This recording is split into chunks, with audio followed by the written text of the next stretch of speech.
ఆకాశవాణి ప్రాంతీయ వార్తలు చదువుతున్నది ఎస్ మణి. ముఖ్యాంశాలు: పేదల జీవితాల్లో వెలుగులు తీసుకురావడమే కూటమి ప్రభుత్వ లక్ష్యమని ఆంధ్రప్రదేశ్ ముఖ్యమంత్రి నారా చంద్రబాబు నాయుడు తెలిపారు. తెలంగాణలో పెట్టుబడులు పెట్టేందుకు ముందుకు రావాలని కెనడా హై కమిషనర్ను ముఖ్యమంత్రి రేవంత్ రెడ్డి కోరారు.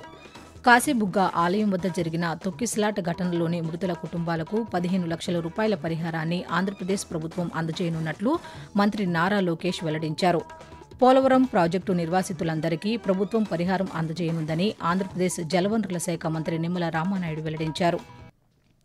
ఇక వార్తల్లోని వివరాలు: పేదల జీవితాల్లో వెలుగులు తీసుకురావడమే కూటమి ప్రభుత్వ లక్ష్యమని ఆంధ్రప్రదేశ్ ముఖ్యమంత్రి నారా చంద్రబాబు నాయుడు తెలిపారు. పేదల సేవలో కార్యక్రమంలో భాగంగా స్వయంగా లబ్దిదారుల ఇంటికే వెళ్లి పింఛన్లు పంపిణీ చేస్తున్నట్లు వివరించారు. శ్రీ సత్యసాయి జిల్లా పెద్దన్నవారిపల్లెలో పింఛన్లు పంపిణీ చేసిన అనంతరం ప్రజావేదిక సభలో ముఖ్యమంత్రి మాట్లాడుతూ, సంక్షేమ కార్యక్రమాలు అవసరం. అభివృద్ధి చేస్తేనే సంక్షేమ కార్యక్రమాలకు డబ్బులు వస్తాయి. సుపరిపాలన చేస్తేనే మనకు వచ్చే ఆదాయం పెరుగుతుంది. అదే మరిగా సంక్షేమంగా కూడా సుజావుగా ఇచ్చే అవకాశం ఉంటుంది. నేను అందుకే మొదటి తారీఖున ప్రతి నెల పేదల సేవలో కార్యక్రమం పెట్టాను. ప్రజా సేవలో ప్రజా మనిషిగా ఉండాలనే ఉద్దేశంతో మీ ఇంట్లోనే మీకు పింఛన్లు ఇస్తున్నా. కాగా రాష్ట్ర వ్యాప్తంగా నిన్న పేదల సేవలో కార్యక్రమంలో భాగంగా లబ్దిదారులకు మంత్రులు, ఎమ్మెల్యేలు, ప్రజాప్రతినిధులు, అధికారులు పింఛన్లను పంపిణీ చేశారు. తెలంగాణలో పెట్టుబడులు పెట్టేందుకు ముందుకు రావాలని కెనడా హై కమిషనర్ను ముఖ్యమంత్రి రేవంత్ రెడ్డి కోరారు. ఇండియాలోని కెనడా హై కమిషనర్ క్రిస్టోఫర్ కూటర్ బృందం ముఖ్యమంత్రిని హైదరాబాద్లోని ఆయన నివాసంలో నిన్న కలిసింది. ఈ సందర్భంగా ఐటీ, ఫార్మా, రక్షణ, పట్టణ మౌలిక సదుపాయాల్లో కెనడా భాగస్వామ్యాన్ని మరింత ముందుకు తీసుకువెళ్లడంపై చర్చించారు. అనంతరం ప్రభుత్వం చేపట్టిన ప్రాజెక్టులను కెనడా హై కమిషనర్ బృందానికి వివరించిన ముఖ్యమంత్రి స్టార్టప్స్, విద్య, సాంకేతిక రంగాల్లోనూ పెట్టుబడులు పెట్టేందుకు ముందుకు రావాలని కోరారు. ఆంధ్రప్రదేశ్లోని శ్రీకాకుళం జిల్లా కాశీబుగ్గలో జరిగిన తొక్కిసలాట ఘటనపై ముఖ్యమంత్రి నారా చంద్రబాబు నాయుడు విచారం వ్యక్తం చేశారు. సమగ్ర విచారణ నిర్వహించి బాధ్యులపై కఠిన చర్యలు తీసుకుంటామన్నారు. రాష్ట్రపతి ద్రౌపది ముర్ము ఈ ఘటనలో మృతుల కుటుంబ సభ్యులకు తన ప్రగాఢ సానుభూతిని తెలియజేశారు. గాయపడిన వారు త్వరగా కోలుకోవాలని ప్రార్థిస్తున్నట్లు పేర్కొన్నారు.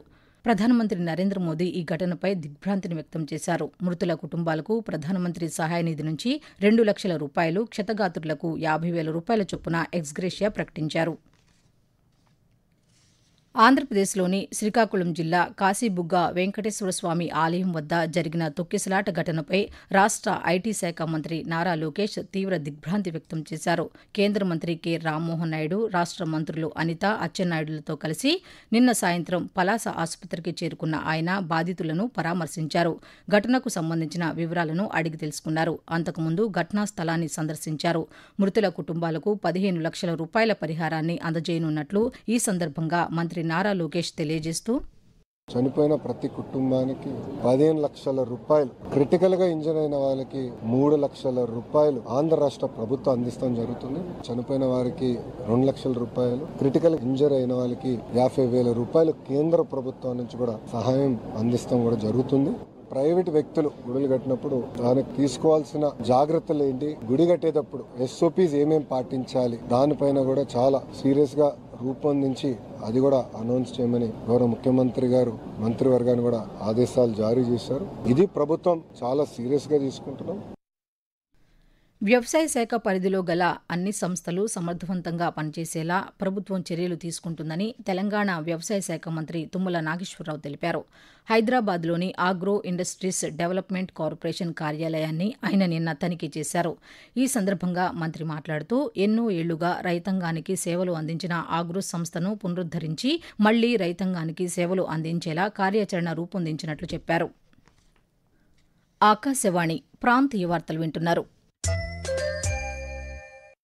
పోలవరం ప్రాజెక్టు నిర్వాసితులు అందరికీ ప్రభుత్వం పరిహారం అందజేయనుందని జలవనరుల శాఖ మంత్రి నిమ్మల రామానాయుడు వెల్లడించారు. ఏలూరు జిల్లా వేలేరుపాడులో నిర్వాసితులకు 1,000 కోట్ల రూపాయల పరిహారం చెక్కులు పంపిణీ చేశారు. 41.15 కాంటూరు వరకు నిర్వాసితులకు పరిహారం పంపిణీ కార్యక్రమం పూర్తి చేశామని, మిగిలిన వారికి త్వరలోనే పరిహారం అందజేయనున్నట్లు చెప్పారు. సర్వే లోపాల వల్ల ఏర్పడిన సమస్యలను పరిష్కరిస్తామన్నారు. ఈ సందర్భంగా మంత్రి మాట్లాడుతూ, మొన్న జనవరిలో 900 కోట్ల రూపాయలు సంక్రాంతికి, ఈ దీపావళికి మళ్ళీ ఇప్పుడు ఒక 1000 కోట్ల రూపాయలు అకౌంట్ లో జమ చేస్తూ ఉన్నాం. ఇప్పుడు ముంపు గురి అయ్యేటువంటి గ్రామం కూడా 45 లో చూపించి ఇప్పుడు అందట్లేదు వాళ్ళకి. అటువంటి సమస్యలు కొన్ని దృష్టికి వస్తూ ఉన్నాయి. కొంతమందికి 17 లో కట్ ఆఫ్ పెట్టారు కొన్ని గ్రామాలు 22 కట్ ఆఫ్. ప్రతి గ్రీవెన్సెల్ ని కూడా నెంబర్ వేసి దాన్ని పరిష్కరించలేకపోతే ఎందుకు పరిష్కరించలేకపోయామో వాళ్ళకి తెలియజెప్పాలి. సాధ్యమైనంత వరకు ఈ R&R అర్హులు ఎవరైతే ఉన్నారో వాళ్ళందరికీ కూడా క్లియర్ చేసేటువంటి బాధ్యత అయితే ఈ ప్రభుత్వం ఖచ్చితంగా తీసుకుంటుంది. గిరిజన జాతి అభ్యున్నతి కోసం కృషి చేసిన బిర్సా ముండాను యువత ఆదర్శంగా తీసుకోవాలని ఆంధ్రప్రదేశ్ రాష్ట్ర గిరిజన సంక్షేమ శాఖ మంత్రి గుమ్మిడి సంధ్యారాణి తెలిపారు.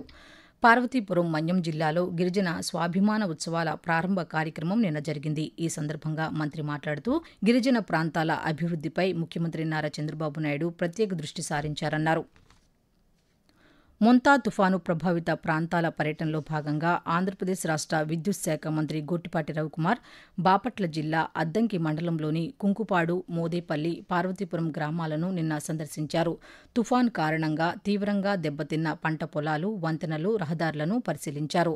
పంట నష్టం అంచనాలను సక్రమంగా నమోదు చేయాలని సంబంధిత అధికారులను ఆదేశించారు.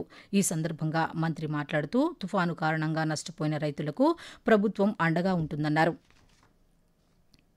బాలికా విద్యకు ప్రభుత్వం అత్యధిక ప్రాధాన్యతను ఇస్తోందని ఆంధ్రప్రదేశ్ రాష్ట్ర సూక్ష్మ, చిన్న, మధ్యతరహా పరిశ్రమల శాఖ మంత్రి కొండపల్లి శ్రీనివాస్ పేర్కొన్నారు. విజయనగరం జిల్లాలోని బొండపల్లి గ్రామంలో తాగునీటి పథకం, కస్తూర్బా గాంధీ బాలికల హాస్టల్ భవనాన్ని ఆయన నిన్న ప్రారంభించారు. ఈ సందర్భంగా మంత్రి మాట్లాడుతూ ప్రతి ఆడబిడ్డ తప్పనిసరిగా చదువుకోవాలని సూచించారు. ఆంధ్రప్రదేశ్లోని తూర్పుగోదావరి జిల్లా నిడదవోలు పట్టణంలో మార్కెట్ యార్డు, రైతు బజార్ ఏర్పాటు కోసం చర్యలు తీసుకుంటున్నట్లు రాష్ట్ర పర్యాటక శాఖ మంత్రి కందుల దుర్గేష్ తెలిపారు. నిడదవోలు వ్యవసాయ మార్కెట్ కమిటీ పాలకవర్గం ప్రమాణ స్వీకార కార్యక్రమం నిన్న జరిగింది. ఈ కార్యక్రమంలో పాల్గొన్న మంత్రి మాట్లాడుతూ పంటల సేకరణ, మౌలిక సదుపాయాల మెరుగుదల, రహదారి మరమ్మతులు, డ్రైనేజీ వ్యవస్థ కోసం చర్యలు చేపడతామని చెప్పారు. ఐసీసీ మహిళల ప్రపంచ కప్ క్రికెట్ ఫైనల్ మ్యాచ్ ఈరోజు ముంబైలో జరగనుంది. టైటిల్ కోసం ఫైనల్కు చేరుకున్న భారత్, దక్షిణాఫ్రికా జట్లు తలపడనున్నాయి. ఈ మ్యాచ్ మధ్యాహ్నం 3 గంటలకు ప్రారంభమవుతుంది.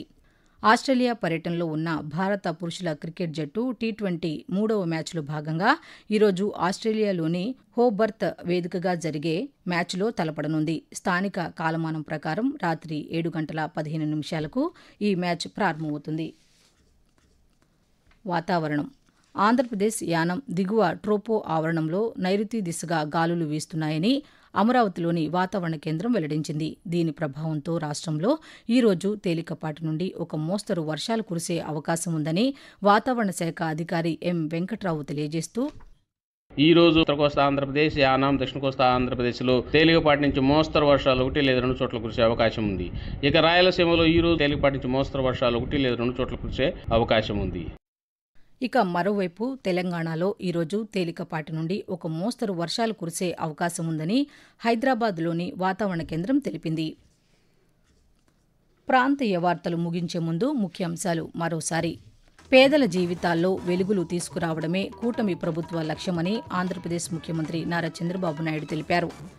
తెలంగాణలో పెట్టుబడులు పెట్టేందుకు ముందుకు రావాలని కెనడా హై కమిషనర్ను ముఖ్యమంత్రి ఏ రేవంత్ రెడ్డి కోరారు. కాశీబుగ్గ ఆలయం వద్ద జరిగిన తొక్కిసలాట ఘటనలోని మృతుల కుటుంబాలకు 15 లక్షల రూపాయల పరిహారాన్ని ఆంధ్రప్రదేశ్ ప్రభుత్వం అందజేయనున్నట్లు మంత్రి నారా లోకేష్ వెల్లడించారు. పోలవరం ప్రాజెక్టు నిర్వాసితులు అందరికీ ప్రభుత్వం పరిహారం అందజేయనుందని ఆంధ్రప్రదేశ్ జలవనరుల శాఖ మంత్రి నిమ్మల రామానాయుడు వెల్లడించారు.